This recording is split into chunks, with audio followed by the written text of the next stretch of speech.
Students, welcome back to my channel. कैसे हो आप सब? उम्मीद करती हूँ बेटा सभी अच्छे होंगे और अपना ख्याल भी रख रहे होंगे।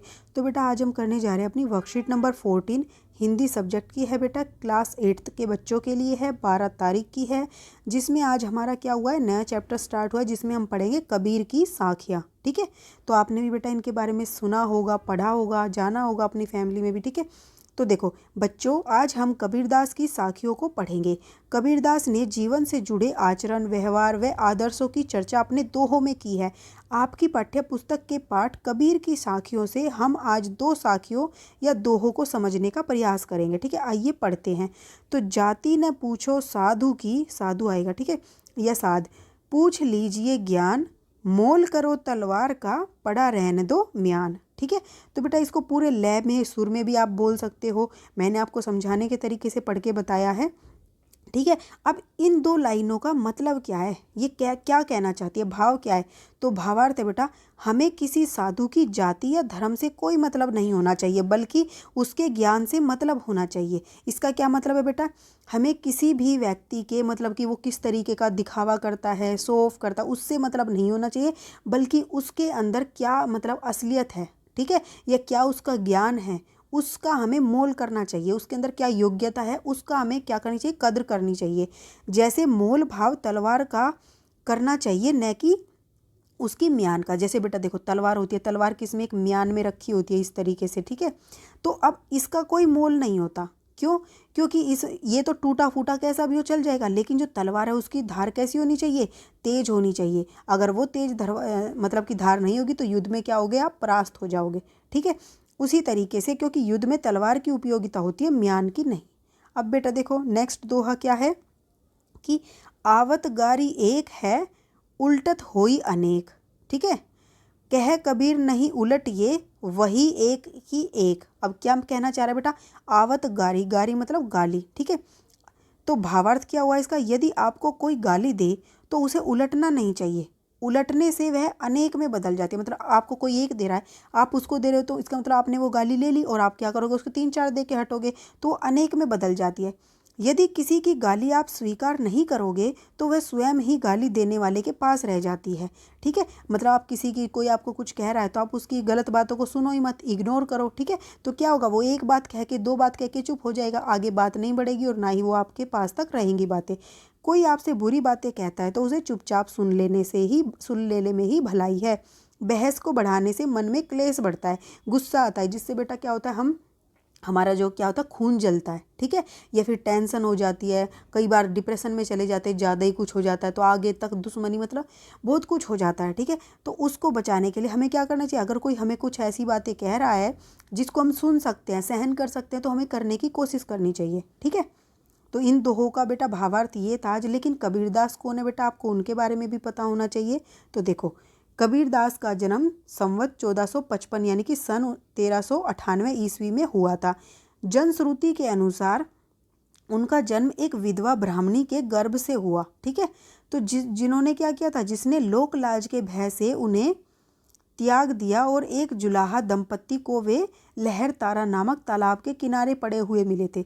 जिसने क्या किया, उसका पालन पोषण किया। वे ही कबीर के माता पिता कहलाए।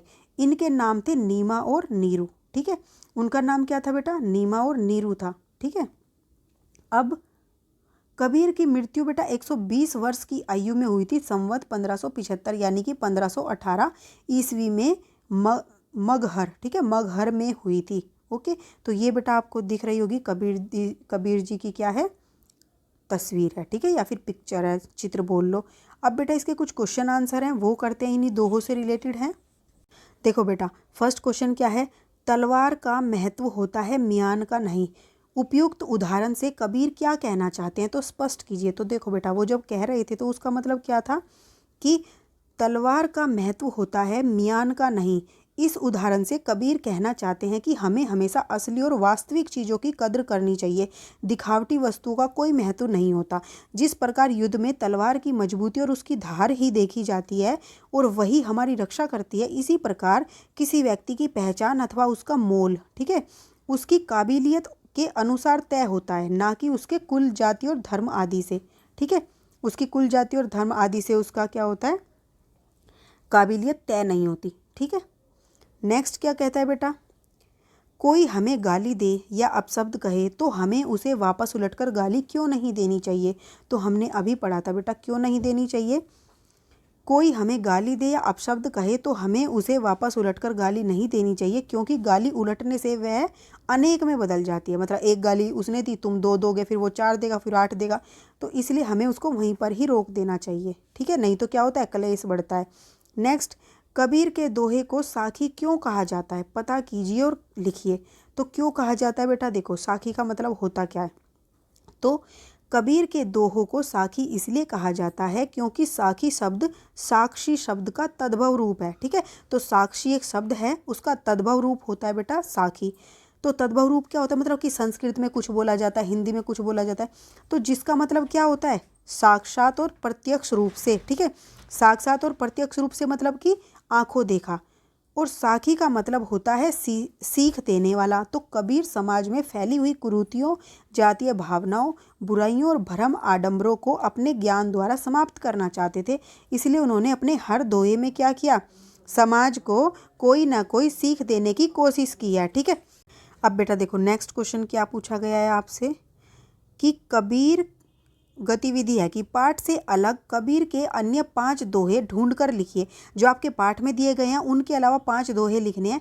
इस गतिविधि में आप अपने माता पिता या अपने शिक्षकों की सहायता ले सकते हैं, ठीक है। तो कौन कौन से हैं बेटा, देखो कबीर के जो दोहे मैंने आपके लिए लिखे हैं, आप और भी लिख सकते हो।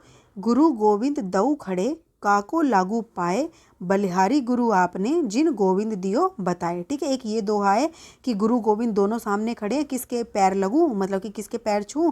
तो फिर वो कहता है बलिहारी गुरु आपने, मतलब कि पहले किया गुरु के पैर छूंगा, क्यों, क्योंकि उन्होंने मुझे क्या दिया, गोविंद से मिलने का रास्ता बताया।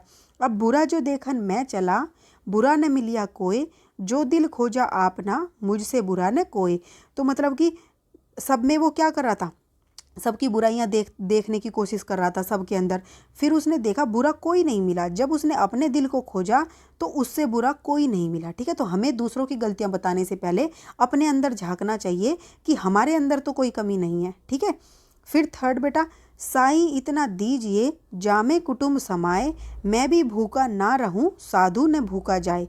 मतलब कि भगवान से हमें ये कहना चाहिए, प्रार्थना करनी चाहिए कि हमें इतना दे कि हम क्या करें, जिसमें हमारे घर परिवार का खर्च अच्छे से चले, ठीक है। और मैं भी भूखा ना रहूं और जो मेरे द्वार पर मांगने आए साधु आए वो भी भूखा ना जाए, ठीक है। फोर्थ बेटा क्या है, कबीर खड़ा बाजार में मांगे सबकी खैर, ना काहू से दोस्ती ना काहू से बैर।